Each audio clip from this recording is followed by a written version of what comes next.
December was full of cozy games and I pretty much tried them all. Hello everyone and a welcome back. So today we are going to be ranking the cute and cozy games that I tried in December. There are so many games. So grab a warm drink, get cozy, get comfy, because this is going to be a long video. So to start off, I've got two honourable mentions because I didn't play a lot of these games, but I wanted to mention them anyway because I have some thoughts and I think they're good games.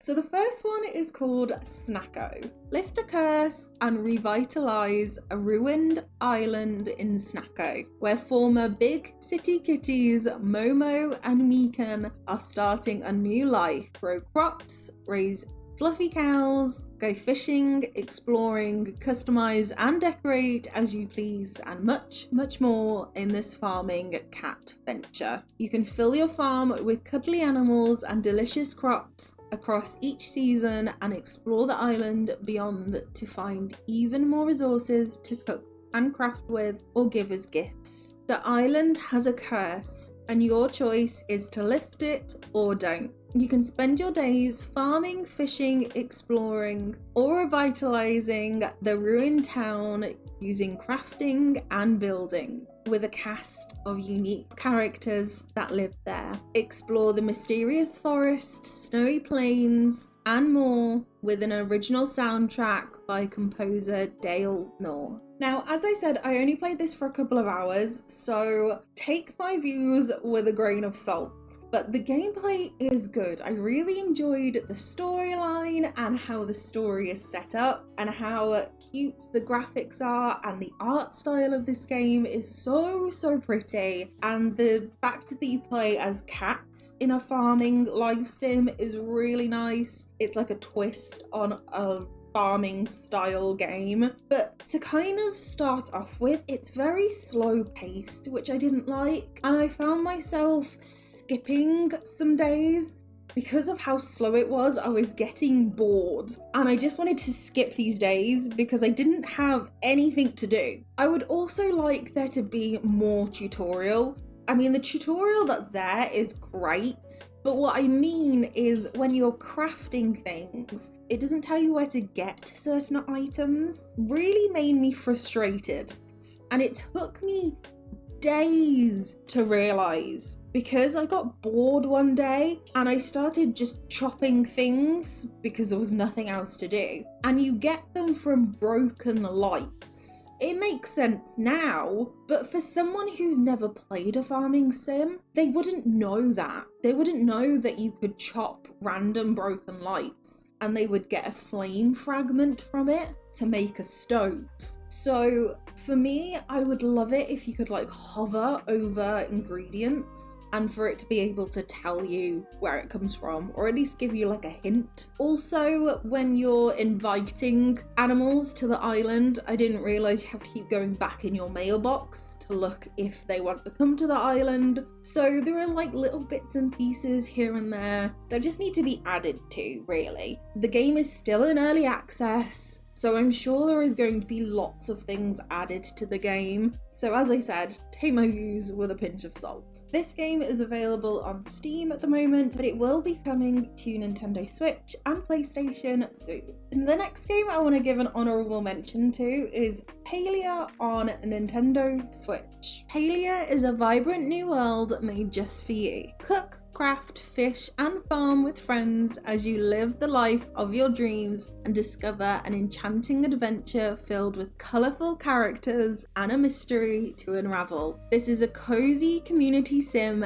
MMO where you can live off the land any way you like. Tend to your home plot, nurture your garden, or explore the valley to forage for items, ingredients, and rare critters. Unravel a deep mystery about what happened to ancient humans as you reappear in a world alongside other players. Befriend the locals, learn their backstories, foster relationships, and maybe even romance. You can customize your character and build the home of your dreams.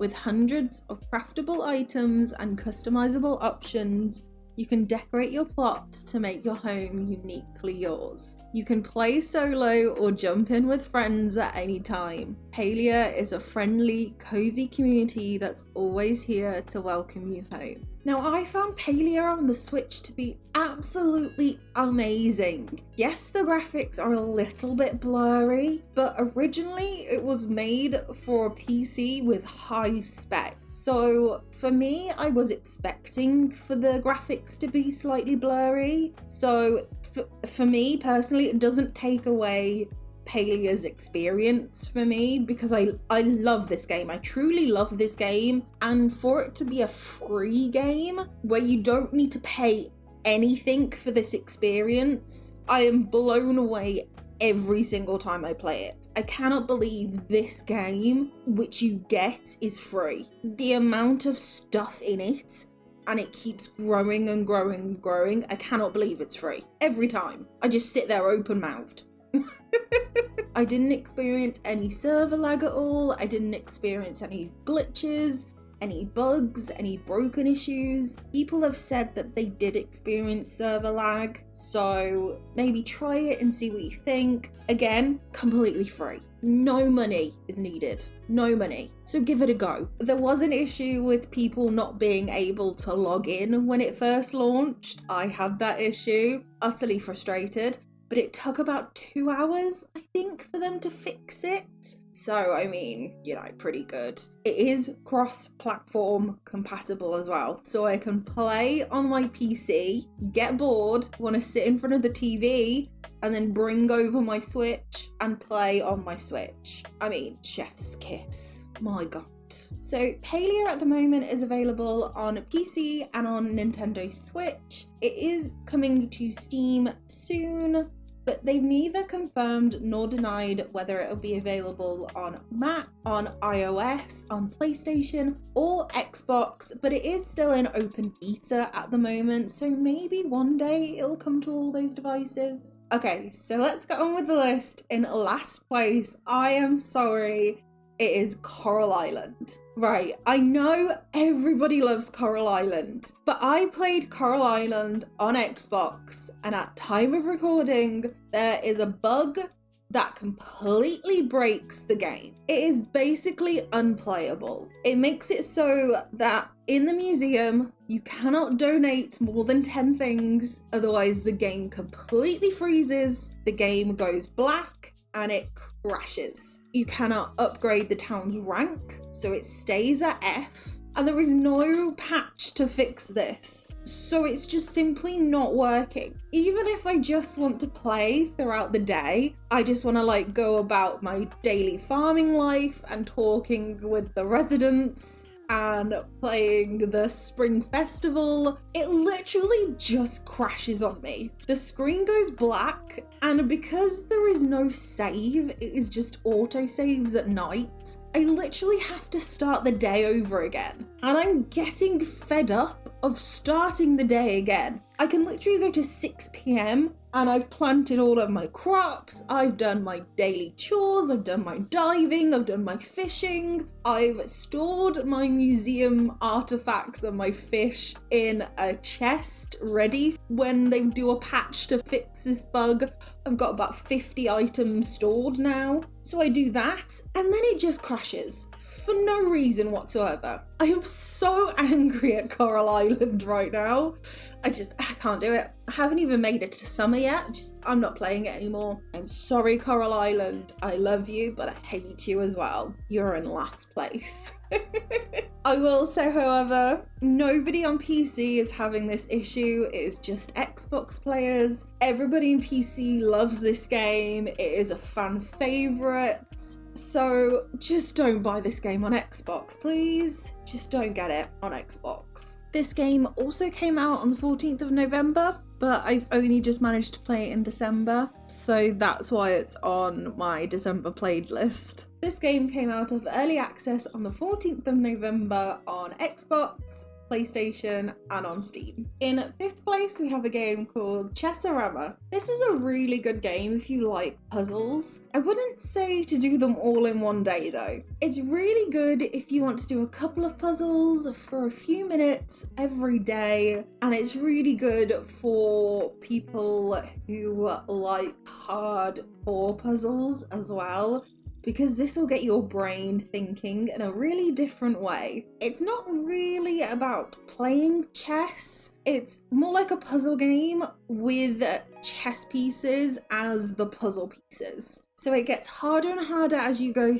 through the levels, and you start with one piece as a chess piece. So say you've got the knight, and then you add another knight to the board, and you've got to complete the whole board using that one chess piece. It's really good value for the money. The world is really pretty. I really like the effects that it does. There are like farming levels and sports levels. It is really good fun. You can also skip levels if you find them really difficult or just too challenging, or want to try like the really hard levels because you just find them really too easy. And it brings in some of the chess elements into there. If you want to know some of the chess related moves that some players do, it's really fun in that aspect. That takes chess and puzzles and kind of merges them together. I really like this one. This game came out on the 5th of December on Steam and on Xbox. The next game in 4th place is called Sims 4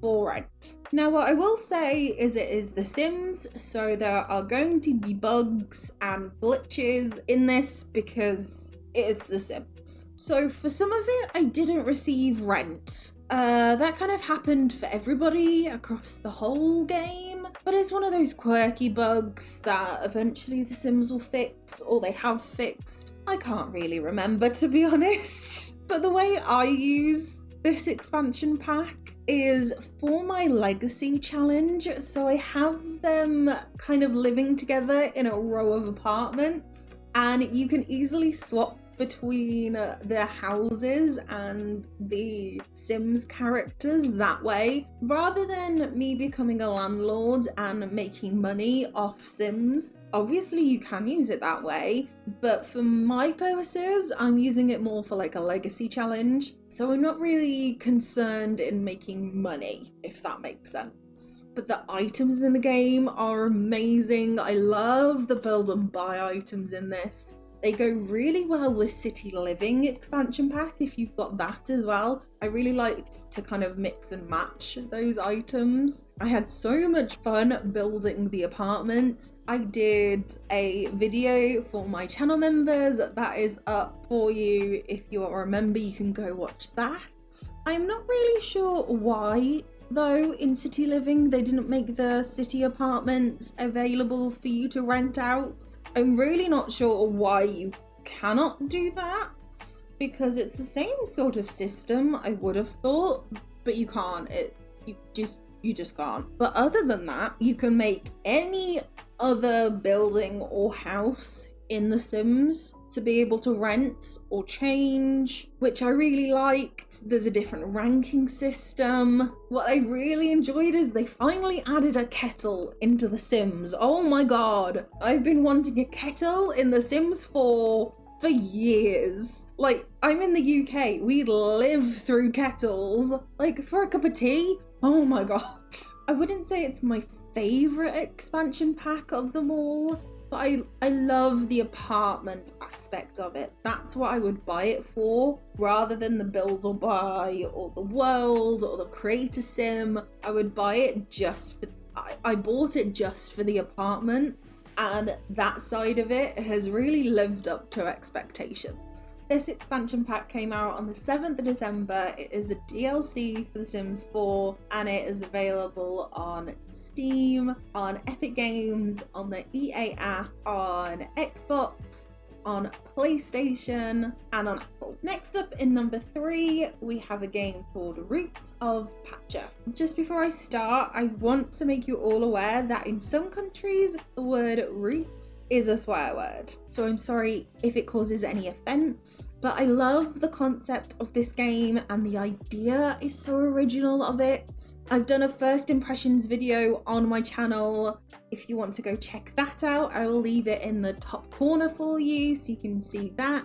The audio is a little bit dodgy though, sorry, I didn't realise until after I'd recorded it, but I played it on the Nintendo Switch and it ran so smoothly. There were no bugs, there are no glitches, quality is really good as well. For a game to be on the Nintendo Switch now, to do that is really rare, so hats off to you, very good. I did, however, find the controls of the game a little bit clunky. Like every time I switch back to that game, it takes me a while to get used to the controllers because you have to press different L and R buttons to then press X, Y, A, B.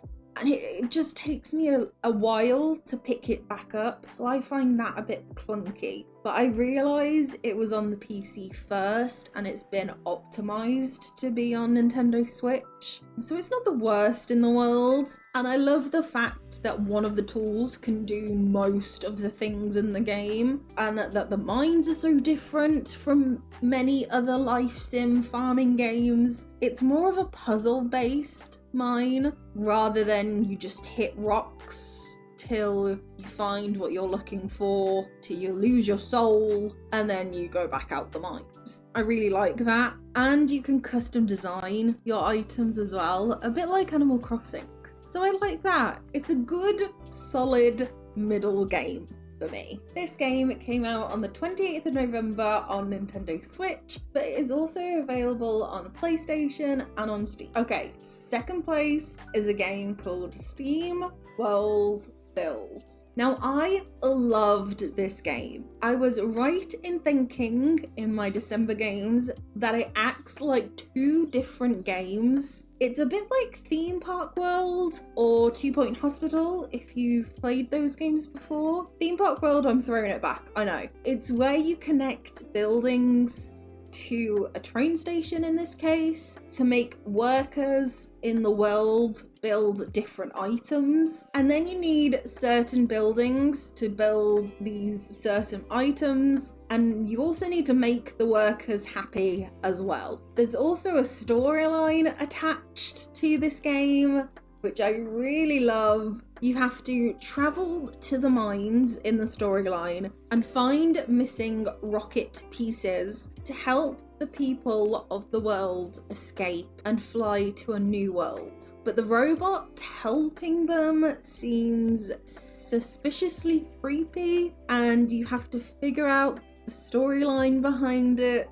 And as you uncover the sections of the rockets, things in the storyline start to happen. So that was so much fun. It's very different from other building games that usually happen. You also unlock items and buildings and different workers as you progress further into the game. So you're not just given this land and just made to build. You're never bored because there's always something new to do. So if you're on the surface and you've built all your buildings for the workers and they're all happy, you then have to go into the mine and start mining all the ore and finding the rocket pieces. But you can only progress so far in the mine until you need more resources. So you have to go back up to the surface and build more buildings, hire more workers, make them happy. Once you've done that, go back down.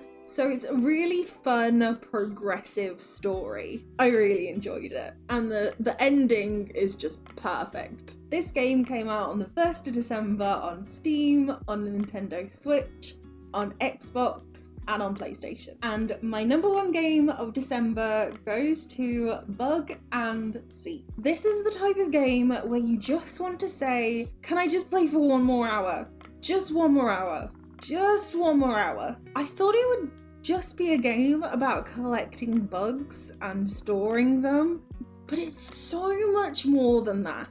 It's so much fun. You do hunt for bugs, yes, but the bugs are seasonal So the seasons change, and the seasons are only 15 days long. So you never feel like the days drag, and the days go by really quick. So you really have to be on the ball. You can also only search for bugs under each tree or rock or object once per day, and the bugs change depending on whether it's daytime or nighttime. So depending on which bug you want or need depends on whether you want daytime or nighttime or which season. So you really have to come at each day with a game plan and think strategically about what you want to do each day. It's quite hard to get money as well.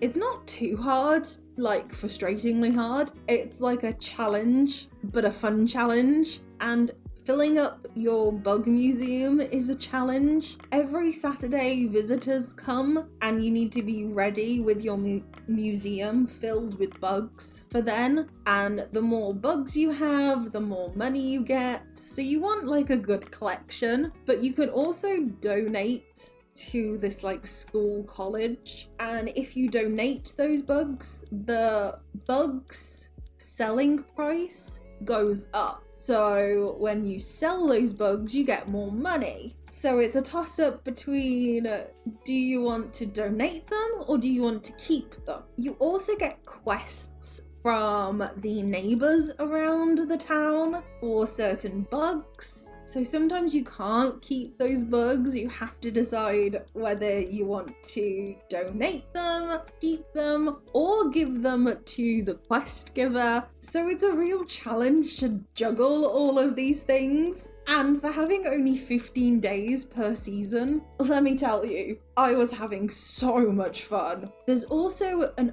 overarching quest to find out who carried out the big bug heist in the museum. So the person who owned the museum before you, there was a big bug heist and somebody stole all of the bugs from the museum, and you need to find out what happened. There are other sections to explore, so I thought there was just this one section, and I was like, okay, I'm kind of happy with this. And then I went down the map and there was another section, and then I went down again and there was a beach section. So there's 3 sections of this map, and then when you get enough money you can unlock 2 more sections. So you can't explore all of this during the day and night. You've got to pick between which ones you want to explore. I could keep talking on and on about this game. I thoroughly enjoyed it. I want all of you to go out and try it, honestly. It was so much fun. This is a must game in my opinion. It was only made by 2 game devs, and you can truly see the joy and the dedication that they put into this game, because it is truly one of a kind and so special. This game came out on the 6th of December and it's only available on Steam. And that is it. Those are all of the games that I played in December. Please let me know in the comments down below, what games did you play in December and what did you think about them? I really want to know. What did you think about my Coral Island choice as well? Because I know lots of people love this game, so let me know in the comments what you think. Please don't forget to give this video a big thumbs up and subscribe down below for more cute and cozy games. A big thank you to my channel members as well. Thank you so much for becoming one. You can do so down below if you want to. We have exclusive videos on Fridays for you. I hope you have an amazing rest of the day wherever you. Happy holidays, Merry Christmas, Nadolig Llawen, and I will see you all in the next one. Bye!